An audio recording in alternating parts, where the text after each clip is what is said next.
যুবসাথী প্রকল্পের ফর্ম জমা দিতে এসছে, মানে এই যে পাওয়াটা পেয়ে কতটা খুশি যুবসাথী? কোনো খুশি নাই, এতে কোনো খুশি হয়? এর সাথে যদি কোনো একটা মেয়ে পাওয়া যেত তাহলে আরো বেশি খুশি। কেন এই কথাটাকে? সো ওয়েলকাম ভাই ও বোনেরা, তো কেমন আছো তোমরা? এখন খালি রাজ্যের চারিদিকে আমি শুনতে পাচ্ছি ভাতা ভাতা ভাতা ভাতা। রাজ্যটা পুরো 12 ভাতাতে পরিণত হয়েছে। তোমার ঘরের টুকটুকে লক্ষ্মীটা উইথাউট ভান্ডার বসে আছে বাড়িতে, পাও লক্ষ্মীর ভান্ডার। তুমি চাকরি না পেয়ে বেকার হয়ে বসে আছো, পাও বেকার ভাতা। তোমার বাড়িতে কি একটা কন্যা আছে, পাও কন্যাশ্রী। তোমার যদি রূপ থাকে তুমি পাবে রূপশ্রী। বেকার হয়েও লাভ আছে, টাকা পাবো রে। সে যাই হোক, এবার আমরা দেখে নেব ভাতা ফিল আপ করতে এসে কি কি মজার ঘটনা ঘটেছে। চলো দেখি। বন্ধু, তোকে বললাম না মাধ্যমিক পরীক্ষাটা দে, সারা দিলে তোর মাসে মাসে বিড়ি খাওয়ার পয়সাটা হয়তো। একদম ভাই একদম, কোনো ভুল নেই। সাথে মদের চাকনাটাও কিন্তু হয়ে যেত, সেটা বললি না। বেকার ভাতা জমা দিয়েছি রে। হ্যাঁ ভাই, তাই জন্যই বলি মাধ্যমিক পরীক্ষাটায় পাস করাটা খুবই জরুরি, তবে গিয়ে তুমি বেকার ভাতা পাবে। তুমি ফেল করলে তুমি কি করে বেকার? তুমি তো পড়াশোনাই করোনি, তুমি কি করে পাবে বেকার ভাতা? হ্যাঁ, পড়াশোনা করবে না, এদিকে বলবে আমরা বেকার, ওই বললে বেকার ভাতা পাবে না। হ্যাঁ, মাধ্যমিক পাস করো, তবে গিয়ে তুমি বেকার ভাতা পাবে। একজন শিক্ষিত বেকার হবে তুমি। লিটন আলী শেখ, বাবার নাম সাদেব আলী। মাধ্যমিকে ফেল করা সত্ত্বেও আপনি বাংলা যে প্রকল্পে ফর্ম জমা দিয়েছেন, আপনার ফর্মটা নিয়ে যাওয়ার জন্য বলা হচ্ছে। বলেছিলাম তো, মাধ্যমিকে ফেল করলে তুমি ফর্মটাও ফিল আপ করতে পারবে না বাছা।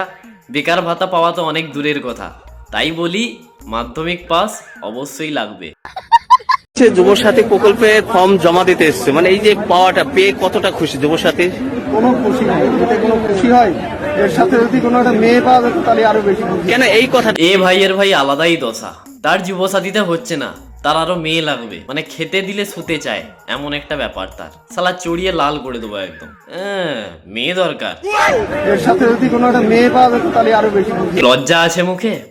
বেকার ভাতার ফর্ম ফিল আপ করতে এসে তুমি মেয়ে চাইছো? হাত পা গুড়িয়ে ভেঙে রেখে দেবো জানো মনা। এই সিচুয়েশনে দাঁড়িয়ে সব থেকে বড় দুঃখ আর কষ্ট কি জানো আমার?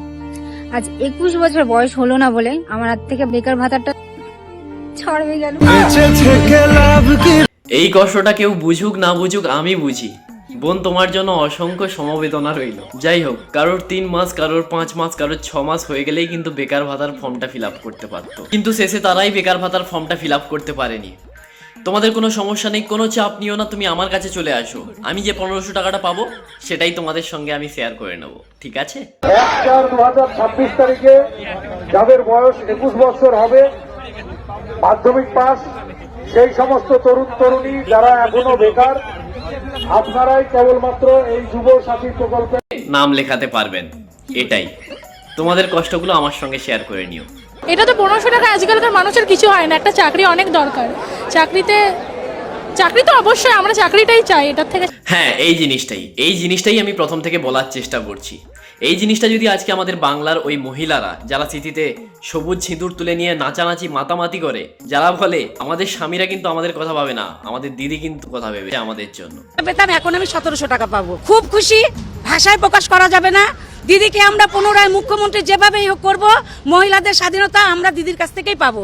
তো এই কাকিমার উদ্দেশ্যে আমার একটাই কথা বলার, কাকিমা তুমি আমার বাড়িতে এসে আমার প্যান্টটা পরিষ্কার করে দিয়ে যাও, আমি তোমাকে মাসে মাসে 3000 টাকা করে দেবো। 1300 টাকার থেকে কিন্তু অনেকটাই বেশি, সাথে আরো 1000 টাকার টিপস দেবো। আর কি চাও? তো তোমাদের মতন মানুষজন যদি আমাদের বাংলাতে থাকে, তাহলে আমাদের আর শিক্ষা আর চাকরি এই দুটো জিনিসই ভুলে যেতে হবে। আমাদের শুধু ভাতা দিয়েই চালিয়ে দিতে হবে পুরো জীবনটা।